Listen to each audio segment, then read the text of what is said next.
So I used to live down there.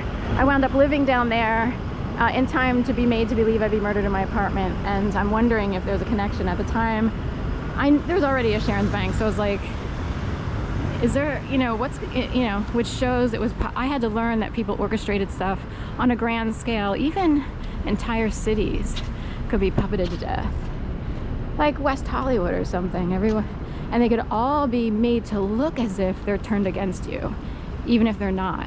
And you have to really think in your brain, like, why would that many people be? So anyway, I would have to learn this much later.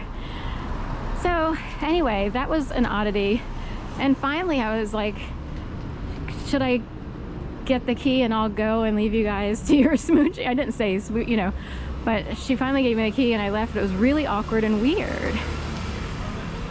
And anyway, on another occasion, the same person had invited a small, very small group of people, like 5 people, to go see Samuel Delaney, who's in the world of science fiction. He's well known, and he's taught at Amherst, Temple University, and other colleges, and he lived in New York City, Greenwich Village for a long time, but would come down here because of his tenure with Temple University.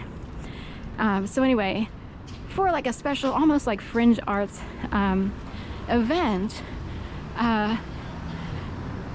this person invited a couple like myself and a few other people, like, do you want to go see him in Polymath? This same person held a book club at the bookstore. So anyway, and I'd worked there also for extra money. So anyway, so, and she was like, we'll meet up, we'll see, you know, watch this Polymath, you know, fringe arts thing. And then let's all go out to get something to eat, like tapas, appetizers, you know, drinks or whatever. And I was like, oh, that's pretty cool. You know, I was all excited because it seemed like an okay thing. This was before the kissing, smooching thing, so I reversed the orchestrated activity. But so I show up, and we're all sitting in the same row, like 5 or 6 people. And then in dramatic fashion, all of a sudden, she gets up and darts out of the auditorium in the middle of this Polymath. So it was like a Q&A and a showing of a movie. Some guy wanted to do a little movie production on Samuel Delaney. And anyway, so she got up and darted out. And I was like, oh, does this mean we're not meeting up? Like, it was in the realm of really weird. And she didn't say anything to anyone. So I didn't know if anyone else knew exactly, like, were they in on it? So I asked the person sitting next to me, I'm like, okay, so I guess we're not going out after her. Or I even asked, like, is there something wrong? Did something happen? Like, no one seemed to know, and guess we're not getting together afterwards. It would almost be like setting someone up to be social or to be included and to always cut them out. It's almost like a theme. So anyway, that's another orchestrated event. Those are small, minimal ones, but still they're, you know, they're on the odd and hurtful side of, okay, why do people keep doing this? There's another time when I knew someone who worked out at the 12th Street Gym, and I was still living at Pineview Apartments. Her name is Carrie, but I came out of Pineview Apartments. I went through a phase where in Pineview Apartments, every time I came out of the apartments, someone was there a little too coincidentally. And it started to feel a little bit weird. I started to get weirded out, but I kept putting it at the back of my brain, like, all right, whatever, is too crowded or something's going on in Philly. But she came around the corner with like a big art pad or whatever, like an art portfolio. And she started saying, I'm out, I'm totally out, I'm totally out. I was like, what do you mean you're out? It's almost like she was trying, and what they do is they don't explain themselves, these people. Like, she was kind of laughing, like, huh, I'm out, I'm totally not part of it, you know, or I'm out. Yeah, it's hard to explain. So, that added to the confusion. Like, a bunch of things, it started snowballing big time, the orchestrated activity. And what's interesting is in Philadelphia, people are orchestrated, and we are talking, these people are barely making a living. So, and they may not always have, and this is no offense to people who can't have a college education.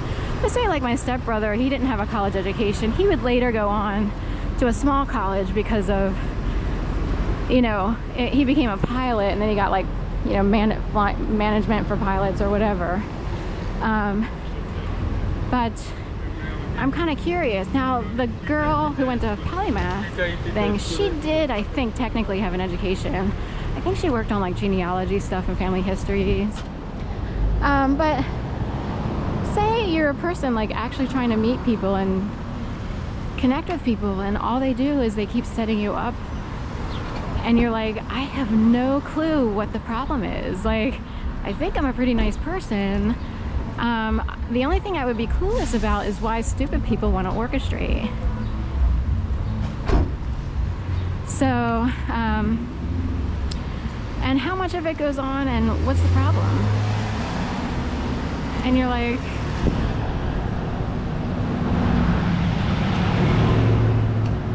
you know, so those are just a couple examples.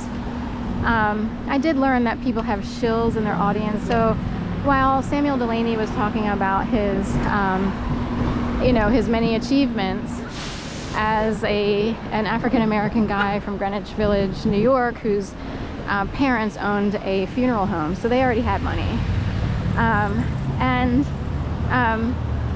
While he went on and on about his own accolades, I'm kidding. He's a pretty nice guy, but you know, once you get up there in academia, people do puff themselves up a little bit.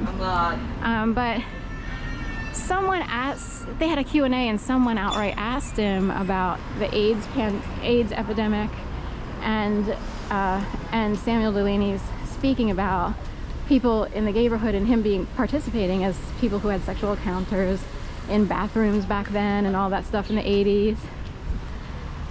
And the shill was like, don't you think, you know, that's a problem? You know, did you guys care about AIDS and this, that, and the other? Like, I don't know, time-wise, like, if they made a change.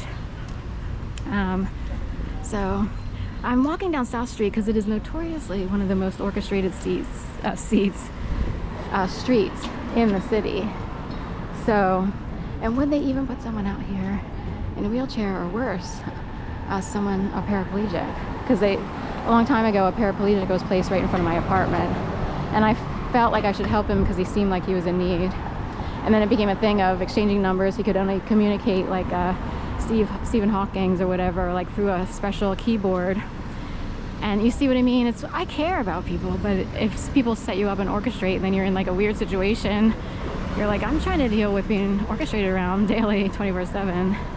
And now I feel badly for a guy who's a paraplegic. So anyway, but point being, so he went on about that. Someone in the audience asked about the AIDS epidemic, and what I realized later, because she was challenging him, but what I realized is, if you plant someone in your audience to sort of, you know, upset the balance, the audience might feel sorry for, say, Samuel Delaney because they didn't like the person posing the question. You can actually orchestrate that for yourself. This happened up in New York City. I went to see a well-known writer for the Village Voice back in the day. This was for part of a degree requirement.